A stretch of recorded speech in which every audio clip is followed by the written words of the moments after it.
I was recording. So, part two.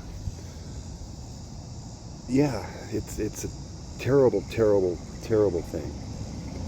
And I'm of two minds there. I feel like, okay, I'm feeding. What am I feeding? What am I enabling, if you will? I'm the guy that walks by and gives them something to eat so that they can remain on the corner to try to hustle more dope.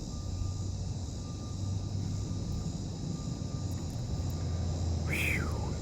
Where does that put me? Karmically.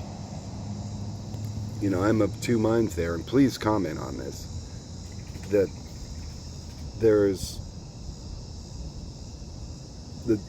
what would Jesus do? Jesus said that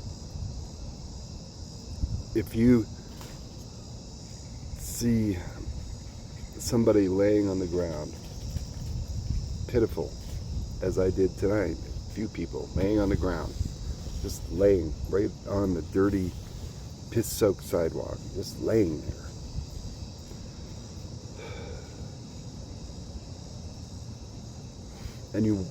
And you wish them better without actually doing anything about it.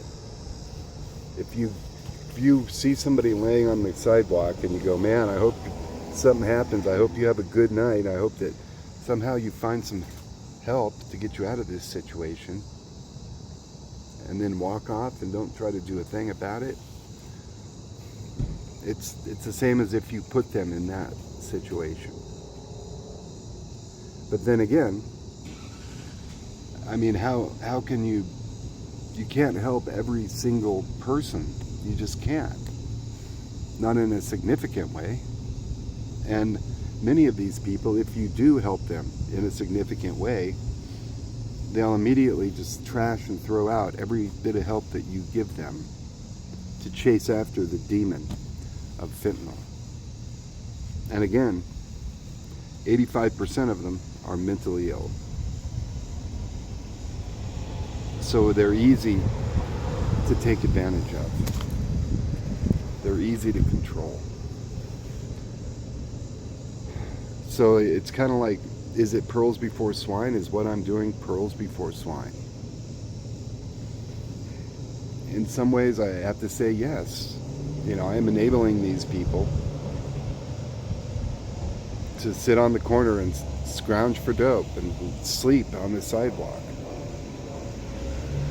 And when I hand them a burrito and a bottle of water, I feel like I'm such a good person. Like I've made such a difference. Yeah, right. Yeah, right. I have enabled them to continue to be there on the ground, on the sidewalk. I haven't helped that person, have I? Yeah. A lot of these people, you can see it. This was another observation tonight, how they were. You know how when somebody loses a lot of weight, how they have these weird wrinkles of fatty skin, and you can see it, that they used to be fat? Like, I'd say 60% of the people on that corner had that effect going on. They were starving. They were literally starving. A lot of them were running out of body fat. A lot of them were like down to skin and bones. So is it pearls before swine? I mean, am I going to save their life? No. They suck down the burrito. So I don't know. A couple of the other people that have been helping me with this are as well going, well, I don't feels like we're not really helping anybody here. It feels like we're kind of enabling people to be strung out. I don't know how positive that is in the big picture. So I don't know. I've been thinking, okay, I need to help some people out here. I need to do this. You know, that's my mission.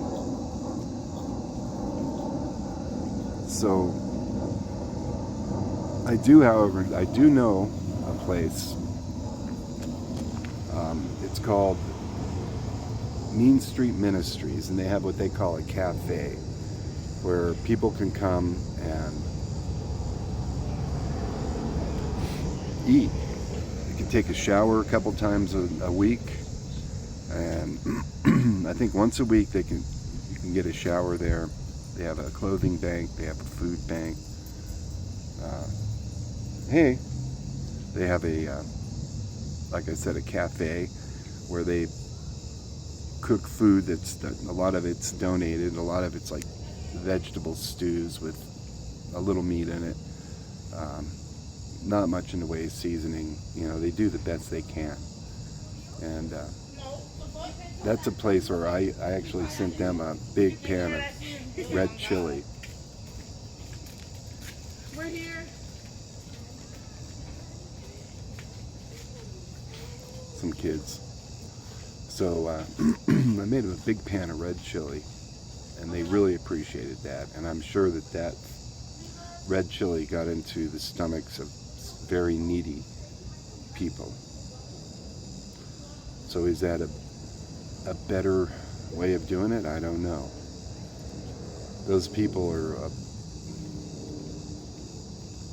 a stage above the people that I'm dealing with. They're able to go navigate to a place and behave themselves and not get dope sick in the middle of it. Kind of a lot of the elderly homeless, a lot of the older veterans that are homeless. But yeah, they go through about 100, they feed about 100 people a day. And I think that a couple times a week I could send a pan of food up there, you know, some kind of soup or stew or something, or, you know, 100 burritos, 75 burritos, stuff like that. You know, a big pan. I made a big pan of banana bread for them too, and that was nice. They appreciated that. So I don't know, maybe the alternative is to go out and supply socks to these people a couple times a week, because I can get literally thousands of pairs of socks now. Really, I can get a lot of socks. Bombas, you should look that company up, guys. For every pair of socks they sell, they give one away. And they have literally warehouses full of socks, because it's hard to motivate somebody to take a bunch of socks around and give them to people who need them. Yeah, there's quite a few people who, organizations that say, yeah, and then they have it in their clothing bank, but they have, you know, this lady that runs Mean Street who has the socks is like, oh God, I got so many of these things. I got a whole room full of them. I don't have any place to put them. Here, she gave me like 200 pairs of socks. Give them away. And so, yeah, tonight we went through 40 pairs like that. No problem getting rid of socks. We went through 70 burritos like that. And I think there was only like 2 people or maybe 3 who got 2 burritos instead of 1. So 40 bottles of water, poof, gone. It's kind of amazing. And I hope this isn't too jiggly and wiggly and hard to watch. I haven't published in a while. I've got a lot to say, but I feel very confused most of the time. Epilepsy, terrible. You know, I came to last week in the ER again. Oh God, it was too much heat. I think it was too much heat. But yeah, there's no worse feeling than coming to consciousness someplace, not even realizing that you went out. One minute I'm petting the cat, the next minute I'm coming to in the ER. Oh God. Strapped down too. Goodness gracious. So that's irrelevant. That really is irrelevant. So yeah, I think maybe that's it. I'll start giving food to charities who can distribute it to the homeless people that come in that are forward, where it wouldn't be so much pearls before swine. It would, it would, but I don't know, is it? I'm really still very confused about this. And please comment. If you made it in 10 minutes, then you love me. Please comment. And let me know what's your thoughts about this. We're talking the worst of the worst of the, these people are just, God almighty, getting sucked up by this fentanyl. They're just getting destroyed, literally, physically, emotionally, psychologically. Every bit of their being is just getting sucked up by this stuff. And they bust about, what was it, like 2.5 million fentanyl pills they've busted in this quarter, just in this quarter, since wherever this quarter came from. I mean, since April, basically.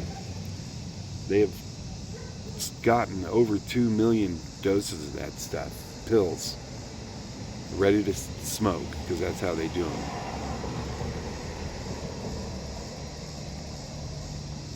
And if you were to swallow 2 of them, unless you were strung out, it would kill you. It would stop your heart.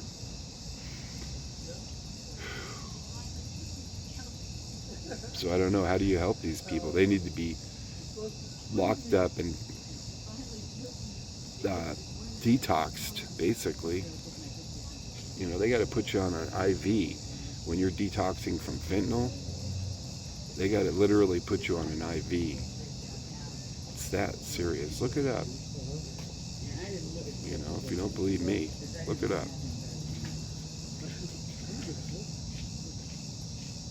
Again, very troubling. I don't know where to go with that. I'm not sure.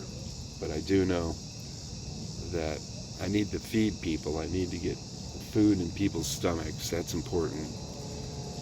And I don't know, I may just continue to do every other run, a burrito run, and then, especially once winter hits. Imagine. We'll have to see. My name is Jerome. I am the Sane Realist, and Inner City Burrito Ministry is already facing issues. I hope you have a good day. Thank you.